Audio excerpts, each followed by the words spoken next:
وہ چاہتے ہیں کہ جو وہ سوال کر رہے ہیں اس سوال کا وہی جواب ملے، لیکن جب نہیں ملتے تو ان کو مایوسی ہوتی ہے۔ تو سوالات زیادہ سخت ہیں، اس کی وجہ سے ڈی جی صاحب کو وہاں سے جلد جانا بھی پڑا، یہ بھی رپورٹ ہوا ہے۔ اب معاملہ یہ ہے کہ ان چیزوں کو لے کر اسٹیبلشمنٹ کو غصہ، اور جب بھی غصہ آتا ہے وہ عمران خان صاحب پہ نکلتا ہے جیل میں۔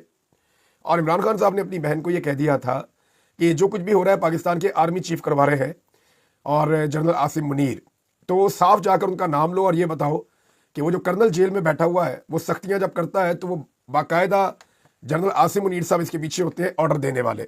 یہ عمران خان صاحب نے کہا تھا اپنی بہن کو کہ جا کر باہر آپ بتا دیں۔ اب ناظرین، ایک عمران خان صاحب تو جیل میں ہے، لیکن ان کو ایک بہت بڑی کامیابی ملی ہے، نہ صرف لاہور میں بلکہ اسلام آباد میں بھی عمران خان صاحب کے جو امیدوار ہیں وہ الیکشن جیت گئے ہیں۔ یعنی پہلے لاہور والا الیکشن انہوں نے جیتا، پھر اسلام آباد ہائی کورٹ بار کے الیکشن میں بھی قیدی نمبر 804 کے حمایت یافتہ امیدوار واجد گیلانی صاحب جو ہے وہ صدر منتخب ہو گئے۔ لاہور میں جو ہے آصف نسوانہ صاحب جیت گئے، اور یہ جو جیتنے والے صدور ہیں، اب دیکھیں نا، یہ 26ویں آئینی ترمیم کا رد عمل آ رہا ہے۔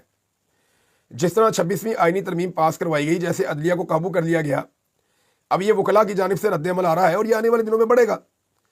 اب یہ جو صدور ہیں، یہ جیتنے والے کہہ رہے ہیں جی ہم تو اسلام آباد بھی جائیں گے، احتجاج بھی کریں گے، رولہ بھی ڈالیں گے، اور ہم 26ویں آئینی ترمیم کو واپس کروائیں گے۔ اچھا، اس کامیابی میں ایک شخص کا نام آپ بھول نہیں سکتے، یہ ہمیں یاد رکھنا پڑے گا۔ پاکستان کی اسٹیبلشمنٹ نے، ملٹری اسٹیبلشمنٹ نے، ایجنسیوں نے انتظار حسین پنجوتا صاحب کو اغوا کیا تھا، اپنے مسلز دکھائے تھے، اپنی طاقت دکھائی تھی۔ بندوق ہے نا، ان کے پاس بوٹ ہے، بندوق ہے تو وہ بندوق سے اور بوٹ سے اپنی طاقت دکھاتے ہیں۔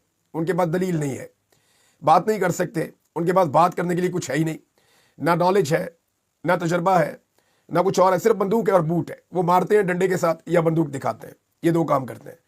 تو انہوں نے اپنی طاقت دکھائی، اپنے مسلز دکھائے انتظار حسین پنجوتا صاحب کو۔ پھر انتظار حسین پنجوتا صاحب نے قانون کی طاقت دکھائی، انہوں نے کالے کوٹ کی طاقت دکھائی، انہوں نے اتفاق اور اتحاد کی طاقت دکھائی اور نالج کی طاقت دکھائی۔ اور پھر دیکھیں، انتظار حسین پنجوتا نے پاکستان کی ملٹری اسٹیبلشمنٹ کو لاہور ہائی کورٹ میں اور اسلام آباد ہائی کورٹ میں دونوں جگہ پر چاروں شانے چت کیا ہے، بدترین شکست ان کو دی ہے۔ جو ملٹری بیکڈ گورنمنٹ ہے، ان کے جو امیدوار تھے ان کو شکست دی، اور انتظار حسین پنجوتا صاحب کو عمران خان صاحب نے بنایا تھا آئی ایس ایف کا آرگنائزر، اور وہ اب سارے معاملات کو دیکھ رہے ہیں۔ تو انہوں نے بہت تیزی سے تبدیلیاں کی ہیں اور بڑی زبردست کمپین چلائی ہے، اور قیدی نمبر 804 کے لیے جس طرح وکلا کھڑے ہوئے ہیں، جیسی زوردار آوازیں اٹھی ہیں، ایسے مناظر پاکستان نے بڑے عرصے کے بعد دیکھے ہیں۔ تو ناظرین، یہ ایک بڑا تگڑا میسج ہے، اور یہ میسج ہم سب کو یاد رکھنا چاہیے کہ طاقت کے بلبوتے کے اوپر آپ کچھ دیر کے لیے تو لوگوں کو دبا سکتے ہیں، لیکن آپ ہمیشہ کے لیے اقتدار میں یا طاقت میں نہیں رہ سکتے، کیونکہ اللہ رب العزت کے بعد اگر پاکستان کا کوئی مالک ہے تو وہ پاکستان کے عوام ہے، اور حقیقی طاقت پاکستان کی عوام کے پاس ہی ہے۔ ناظرین، 26 فروری کو اسلام آباد میں ایک بڑا پروگرام ہونے جا رہا ہے، اس میں اپوزیشن کا اتحاد موجود ہوگا، میڈیا، وکلا، سول سوسائٹی۔ یہ ایک قومی کانفرنس ہونے جا رہی ہے۔ پاکستان کے ساتھ جو کچھ بھی کیا گیا ہے اس کے نتیجے میں اب سب لوگ اکٹھے ہونے والے ہیں، اور اکٹھے ہو کر یہ فیصلہ کریں گے کہ پیکا کے ذریعے سے میڈیا، سوشل میڈیا، آزادی اظہار رائے سب چھین لیا، 26ویں آئینی ترمیم کے ذریعے سے عدالتوں کو یرغمال بنا لیا، قانون کو تبدیل کر کے آرمی چیف کی مدت ملازمت 3 سے بڑھا کے 5 سال کر دی، یعنی پاکستان کی پارلیمنٹ پہ پہلے ہی قبضہ کر لیا فارم 47 کے ذریعے سے۔ تو پاکستان میں آزاد رہ کون گیا؟ ہر چیز کو کیپچر کر لیا، ہر چیز کو جکڑ کر رکھ لیا ہے پاکستان کی اس وقت کی اسٹیبلشمنٹ نے۔ تو اس کے اوپر ایک قومی کانفرنس ہونے جا رہی ہے، دیکھتے ہیں وہاں سے کیا نکلتا ہے۔ لیکن کچھ چیزیں امپورٹنٹ ایک میں آپ کو اور بتاتا ہوں۔ میں نے ایک سروے کروایا، اور یہ سروے میرے پاس یہاں سامنے موجود ہے، میں آپ کو دکھا بھی دیتا ہوں، یہ دیکھ لیں آپ۔ یہ سروے میں نے کروایا D G I S P R کے حوالے سے، کیونکہ وہ گئے، انہوں نے نوجوانوں سے بات چیت کی، اور انہیں لگتا ہے جب وہ نوجوانوں سے بات چیت کریں گے تو شاید اس کی کوئی بہتری پیدا ہوگی۔ لیکن میرا یہ ماننا ہے کہ نوجوانوں میں اس وقت شعور کا لیول بہت اوپر ہے۔ میں حیران ہو رہا تھا منصور علی خان صاحب کے پروگرام میں نوجوانوں کے سوالات سن کر کہ اب انہیں سارا کچھ پتہ ہے، آپ ان سے کچھ چھپا نہیں سکتے، وہ زمینی حقائق کو کسی سے بھی بہتر جانتے ہیں۔ تو پاکستان کا نوجوان نہ صرف ویل انفارمڈ ہے، بلکہ وہ سوال کرنا بھی جانتا ہے اور جواب بھی مانگتا ہے، اور وہ جرت والا بھی ہے۔ تو میں نے D G I S P R کا جو لمس کا دورہ ہے اس کے بارے میں نے نوجوانوں سے عام سوال کیا۔ میں نے پوچھا کہ فوجی قیادت کا دعویٰ ہے کہ وہ سیاست میں بالکل مداخلت نہیں کرتے، کیا آپ اس دعوے سے اتفاق کرتے ہیں؟ لگ بھگ 20,000 کے قریب ووٹ پڑے، 18,210 ووٹ میرے پاس ہے، اور میں نے یہ 24 گھنٹے کے لیے نہیں کروایا، یہ میں نے تھوڑی سی دیر کے لیے یہ سروے کروایا تھا، یہ 24 گھنٹے والا سروے نہیں تھا، چند گھنٹے والا سروے تھا۔ تو اس میں 18,210 ووٹ پڑے ہیں اور جو فائنل رزلٹ ہمارے پاس ہے اس میں صرف 5% لوگوں نے کہا کہ ہاں فوج جو کہتی ہے کہ اس کا سیاست میں کردار نہیں ہے، فوج ٹھیک کہتی ہے، لیکن 95% یعنی 95% لوگوں نے یہ کہا کہ فوجی قیادت کا یہ دعویٰ کہ وہ سیاست میں مداخلت نہیں کرتی وہ غلط ہے، وہ جھوٹ بولتے ہیں، ہم اس سے اتفاق نہیں کرتے۔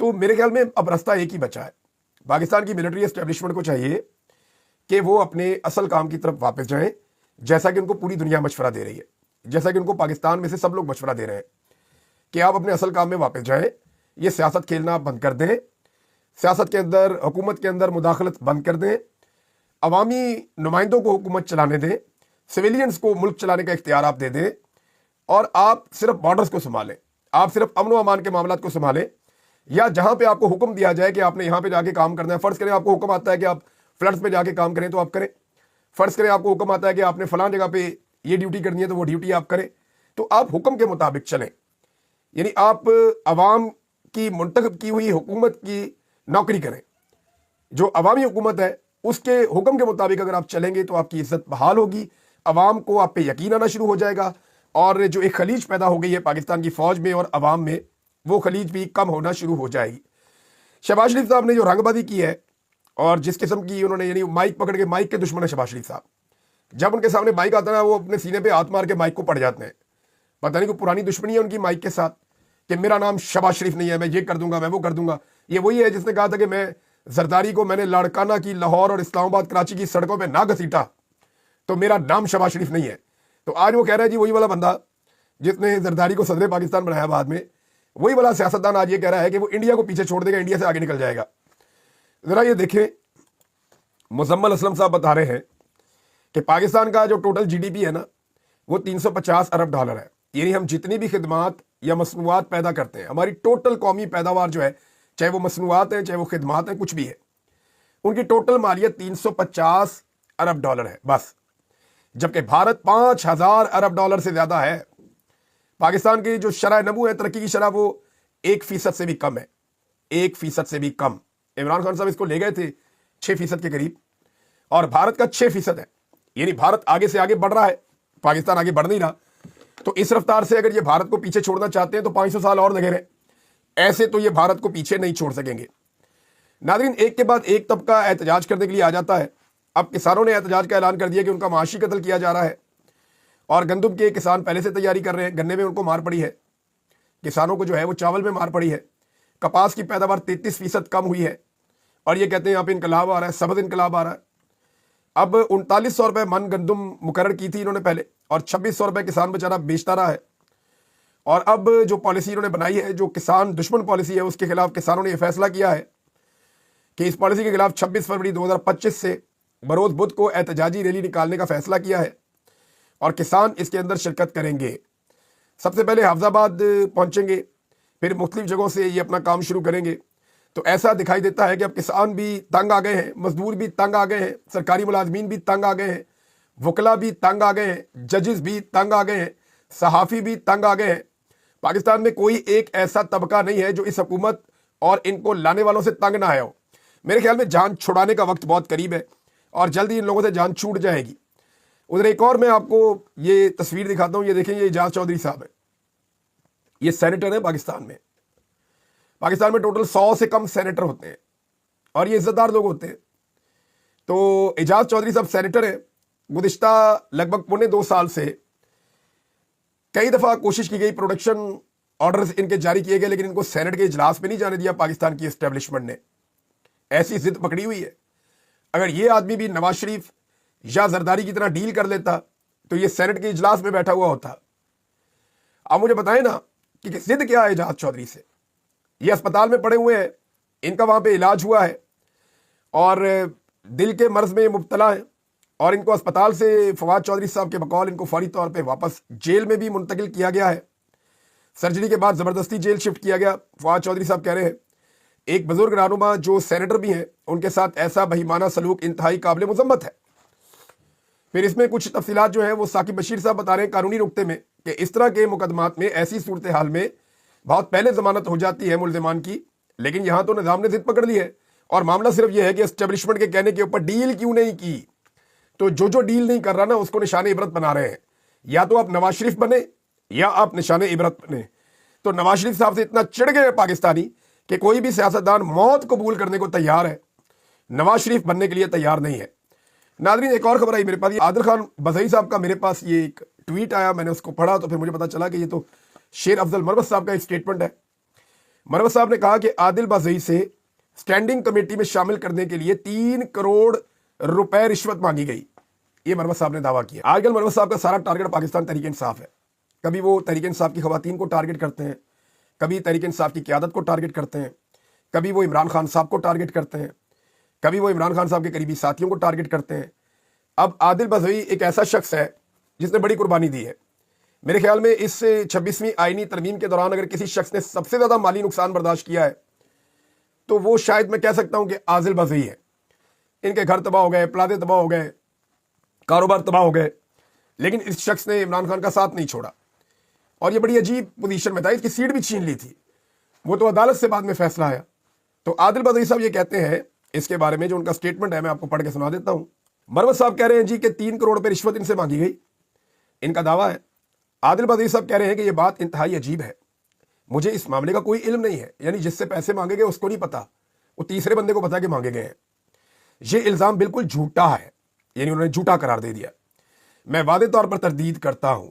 عادل بزئی صاحب نے یہ ٹویٹ کیا ہے اور یہ پھر رپورٹ بھی ہو گیا. ناظرین ایک اور خبر آئی اور خبر یہ ہے کہ جو پتن کی عمارت کو سیل کیا گیا ہے، ملتان کے اندر بھی اور اسلام آباد کے اندر بھی ان کے اوپر اٹیک کیا گیا، صرف اس لیے کہ انہوں نے دھاندلی کو بے نقاب کیا تھا.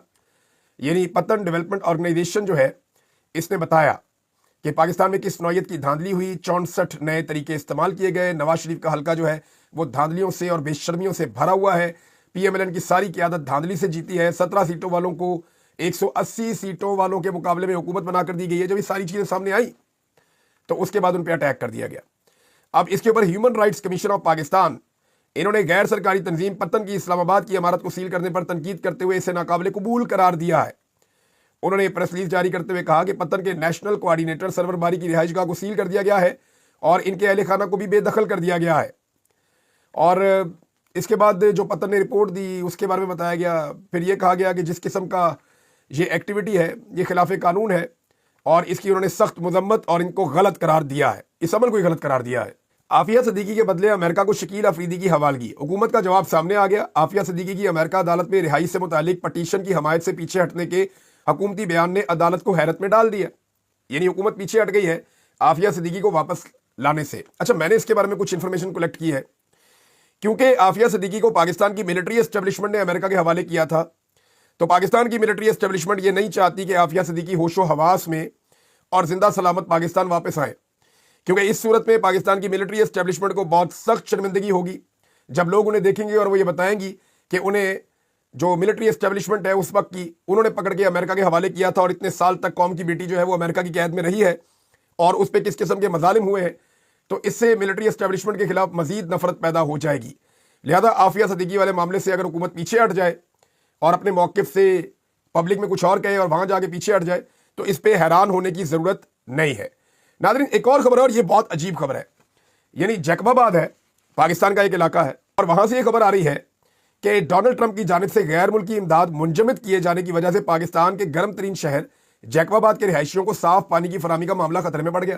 اور بھائی ٹیکس ہم دیتے ہیں پاکستان کی گورنمنٹ کو، ٹکا کے ہم ٹیکس دیتے ہیں، تنخواہوں کے اوپر ہم ٹیکس دیتے ہیں، ایک ماچس کی ڈبیا خریدتے ہیں اس کے اوپر ٹیکس دیتے ہیں، ہماری سانسوں کے اوپر انہوں نے ٹیکس لگایا ہوا ہے. پاکستان کو دنیا کا مہنگا ترین ملک بنا کر انہوں نے رکھ دیا ہے. تو یہ پینے کا پانی آج بھی ہمیں ٹرمپ نے دینا ہے اور بھائی ٹیکس تمہیں ہم دیتے ہیں، بے شرموں کی طرح تم ہم سے پیسے لے جاتے ہو تو ہمیں پینے کا صاف پانی ڈونلڈ ٹرمپ نے دینا ہے. بھائی اس کے پیسوں پہ تو نہیں بیٹھے ہوئے ہم، اب ہمیں جو پینے کا صاف پانی دینا ہے ہمارے ٹیکس کے پیسوں سے ہمیں دو نا. یہ ویسے عجیب و غریبی میں خبریں پڑھ رہا ہوں. اور ناظرین آخر میں خبر میں آپ کو اور بتا دوں، جیسے بہت سارے لوگوں کو اغوا کیا جاتا ہے نا، ویسے ہی اب خبر یہ آ رہی ہے اور میرے پاس سے سورسز نے بتایا کہ عامر مغل کے پیچھے سب لوگ پڑے ہوئے ہیں اور پاکستان کی ایجنسیاں اسلام آباد کے جو صدر ہیں پاکستان تحریک انصاف کے عامر مغل انہیں اغوا کرنا چاہتی ہیں. چند دن پہلے ان کا ایک سیکٹری تھا جو اغوا ہو گیا تھا 26 نومبر کے دنوں میں، انصر عباس اس کا نام ہے. یہ چند دن قبل واپس آیا ہے اور اس نے عبداللہ نامی ایک اسسٹنٹ کمشنر کے پاس ایک بیان بھی ریکارڈ کروایا ہے اور اس سے یہ بیان لیا گیا ہے کہ جو ہاشم نامی لڑکے نے رینجرز والوں کو کچلا تھا گاڑی کے نیچے دے کر، تو تم یہ بیان دو کہ عامر مغل کے ہاتھ میں کلاشنکوف تھی اور وہ ڈرائیور کے ساتھ بیٹھا ہوا تھا، اس کے حکم پر رینجرز والوں کو